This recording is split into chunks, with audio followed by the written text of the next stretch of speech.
Alors, une dernière partie concernant la mise en évidence de la réaction. Alors, pourquoi cette réaction d'acide éthanurique est limitée? Tout simplement. Alors, si je prends par exemple la solution déjà étudiée de l'acide éthanurique ayant un pH égal à 3,40, alors si je prends un échantillon de cette solution auquel on ajoute les gouttes d'acide éthanurique. D'ailleurs, le mélange dans cette solution, ce mélange-là contient ces espèces, hein, ces quatre espèces chimiques. Alors, qu'est-ce qu'on va faire? On va ajouter cette espèce-là, une quantité supplémentaire d'acide éthanurique. Alors, qu'est-ce qu'on constate? On constate que le pH de ce mélange-là diminue, donc serait inférieur à 3,4 comme valeur initiale. Ce qui traduit lorsqu'on dit le pH diminue, autrement dit, la concentration de H3+ augmente. Donc, on aura une production de H3+. Alors, la production de H3+ ne peut être interprétée qu'avec une transformation qui s'effectue dans ce sens.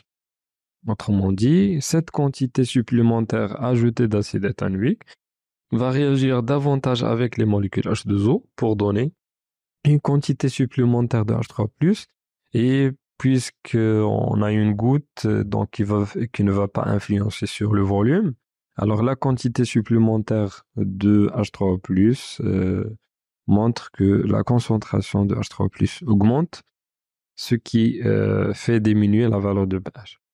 Alors, si je prends ce mélange-là, un autre échantillon de ce mélange, et cette fois-ci, on va ajouter l'un des produits, hein, les cristaux d'éthanoate de sodium, constitués bien sûr de l'ion éthanoate et l'ion sodium.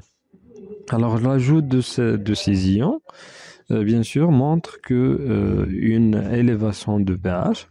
Alors, tout simplement, l'élévation de pH est due à la consommation d'ion H3+. Ce qu'on peut déduire que avec cet ajout, si on ajoute une quantité supplémentaire d'un produit, la réaction se produit dans un autre sens, hein, parce qu'il y a consommation de H3+. Pour que, bien sûr, le pH augmente, donc les ions H3+ seront consommés.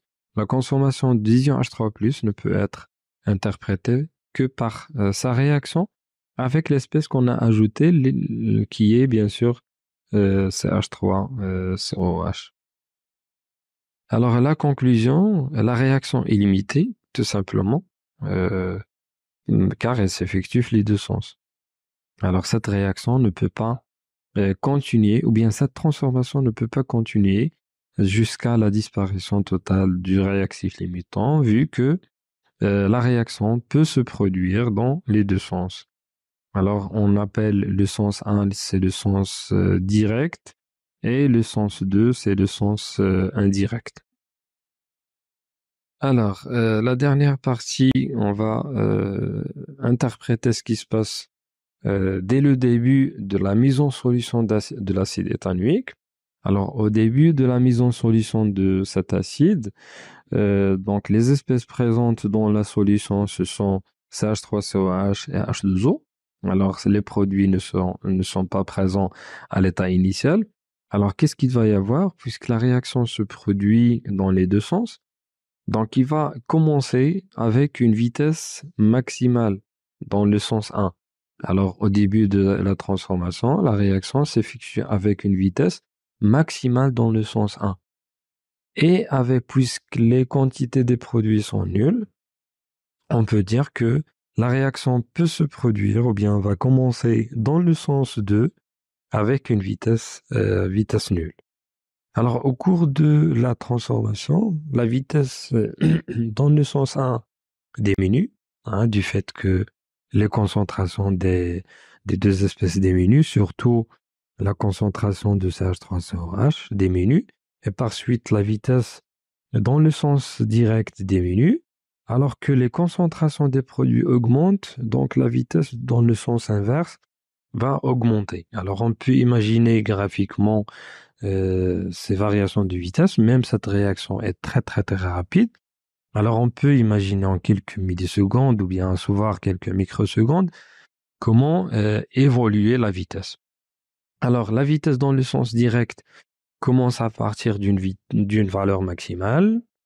La vitesse dans le sens indirect commence avec une valeur nulle parce que les produits ne sont pas présents à l'état initial. Mais au cours de cette réaction, qu'est-ce qu'il y aurait? Il y aurait à la fin une égalité des deux vitesses. Alors, à la fin de la transformation, la réaction continue à se produire, mais elle continue à se produire dans les deux sens avec la même vitesse. C'est-à-dire, s'il y a consommation de 1 millimol de l'acide éthanoïque en une microseconde ou bien en quelques fractions de seconde, on aura aussi la consommation de 1 millimol de CH3COH. Et par suite, on aura des quantités qui demeurent constantes et aussi des concentrations des espèces chimiques. Et on appelle ça, puisque la réaction continue à se produire et il y a un certain équilibre, on appelle tout ça un équilibre dynamique. Alors merci d'avoir suivi cette partie. On se verra prochainement, Inch'Allah, pour d'autres parties, pour d'autres leçons, que ce soit en physique ou en chimie.